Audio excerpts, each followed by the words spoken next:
What's up again, everyone? Mr. Cruze here with another lesson for you. This time, Precal 7.2. Yesterday you solved systems of equations by substitution. Today you're going to learn to solve systems of equations by elimination. Again, this should be a review of Algebra 1 and Algebra 2, but it's just a slightly different way than substitution, okay? A couple things as far as elimination is concerned. One, make sure you line up your variables in both equations. So you want to have x's over x's, y's over y's. So if you need to do a little rearranging with your equation, make sure you do that. This is a typo. It should say multiply one or both equations by some constant so that you end up with the same number but opposite signs in front of one of the variables, right? So in one equation I want a 2, maybe like a 2x, and in the other equation I'd want a negative 2x. And the reason is when I add the two equations, I want that variable to add to 0. I want it to eliminate, okay? So they need to be opposites, whatever that is. 5y and negative 5y, or, whatever. They just need to have the same coefficient but opposite signs, okay? You'll then get an equation with one variable, for the most part, and be able to solve for that variable, plug it in, resubstitute it back into the, actually either equation, and then solve for the missing variable that you haven't solved for yet. Again, you'll have an ordered pair for an answer. Okay, so make sure you have x comma y. You can always check your answer in both equations, make sure it works. And as before, it is possible to get some that are no real solution. Okay, there are some also where you could get infinitely many solutions, so you have to be careful with that. All right. One other note that this section mentions: a system of equations is called consistent if it has at least one solution. So that could be one solution, two solutions, 505 solutions, doesn't matter. As long as it has at least one, it's consistent.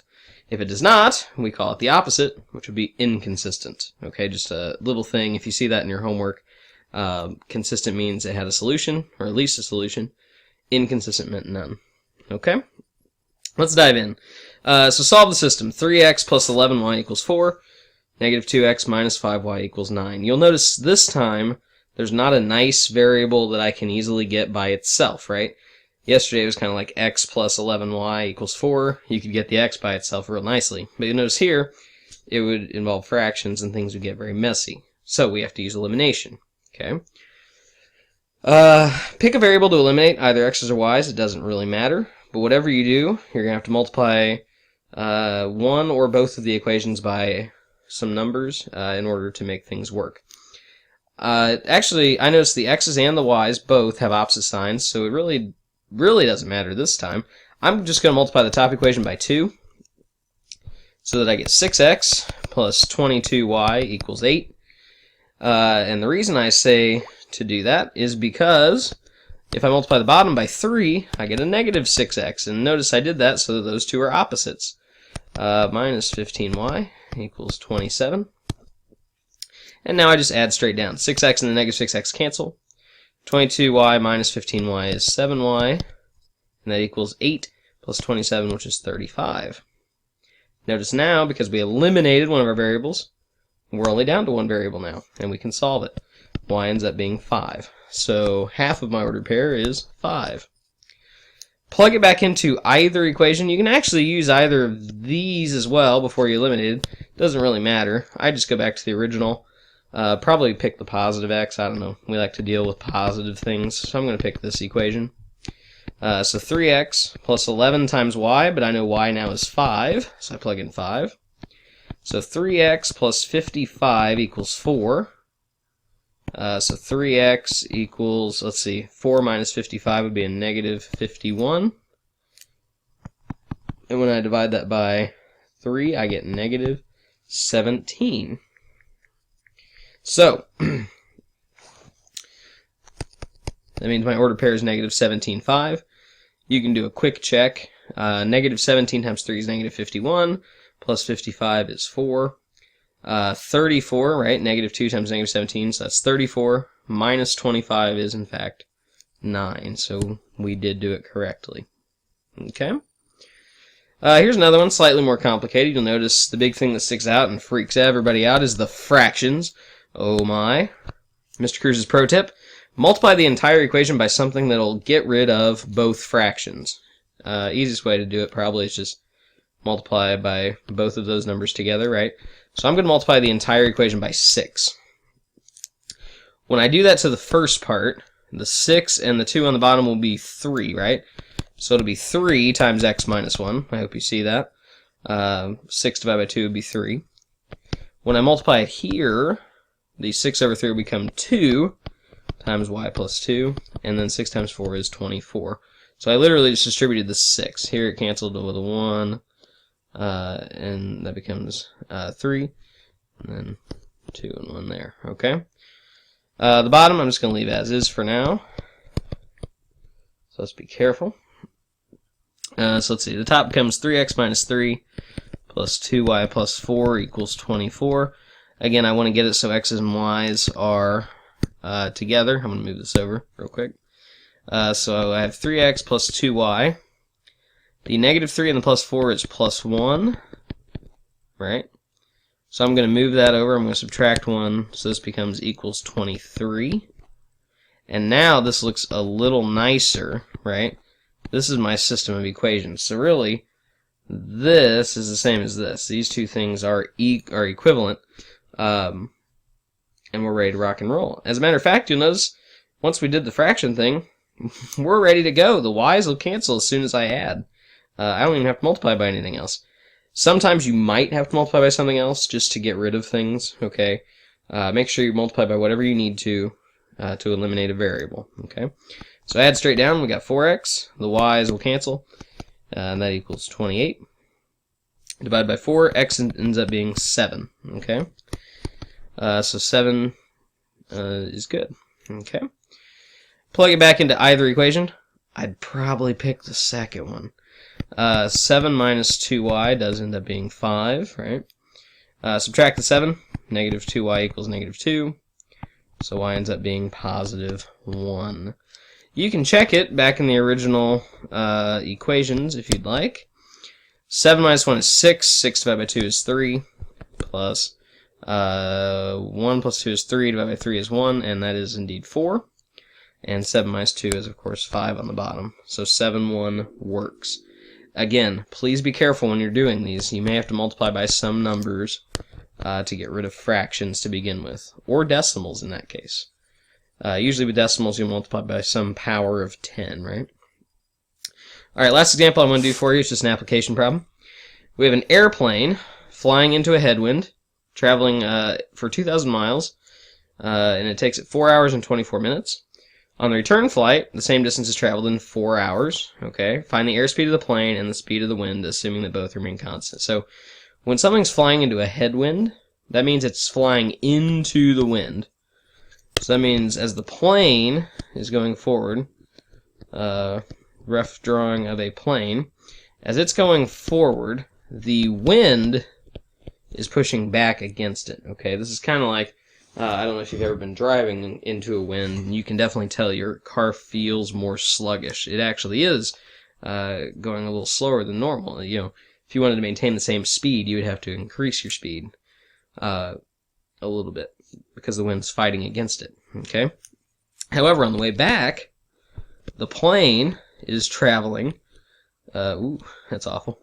Is traveling in the same direction as the wind, so the wind kind of gives it a push. It makes it go a little faster. Okay, so we're going to try and figure out, well, what is the speed that the plane's going, assuming it's going the same speed both ways, and what's the speed the wind's going? Obviously, this has to be a system of equations, so we're going to set it up. First, what I'm going to do is I'm going to say, let's let x be the speed of the plane. So x is the plane, and y will be the wind. So the speed of the plane, you're going to subtract out the speed of the wind on the way there, right? Let's see, so that'll be into the headwind, right? And then we will let x plus y be with the wind, okay? Now, there's a nice little formula you might remember from science class, distance equals rate times time. We're going to use that. Because basically these are rates, right? X minus y and x plus y. Those are the speeds that it would be going, okay? So, first off, the distance is the same in both equations. 2,000, right? The distance is going to be 2,000 no matter what, on the way there and on the way back. The rates are different. One of them's x minus y, one of them's x plus y. How long did the trip into the headwind take? Well, it took 4 hours and 24 minutes, okay? It'd be good to get that all into hours. So we take 4 plus 24 over 60, okay? And we'll figure out what that is in a second. On the way back, it only took 4 hours, though. The time was only 4 hours. Obviously, it took longer flying into the wind, okay? I'm going to deal with this part. 24 over 60 is 2/5, right? Divide them both by 12. So this is 4 2/5, okay? Or if you'd rather, 4 2/5 is 22 over 5, okay? So you could think, obviously, the bottom's not bad. 2,000 equals 4x plus 4y, so this looks halfway normal. But the top is going to be messy unless you get rid of that divide by 5. So I'm going to multiply both sides by 5. So 10,000, right? I'm just multiplying both sides by 5. So it's 10,000 on the left side. Here the 5s will cancel, and you'll just be left with 22x minus 22y. Okay, hopefully that kind of made sense. Just getting rid of the fractions. Now we just need to multiply by a few things, right?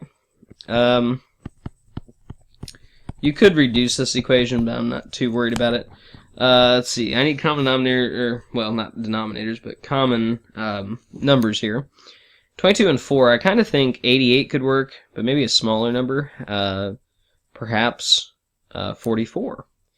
So let's multiply the top one by 2. So we get 20,000 equals 44x minus 44y. And on the bottom, let's multiply by 11. So 2,000 times 11 is 22,000. That'll be 44x plus 44y, right? You're multiplying by 11. All right. So eliminate. We get 42,000 equals 88x. The y's drop out.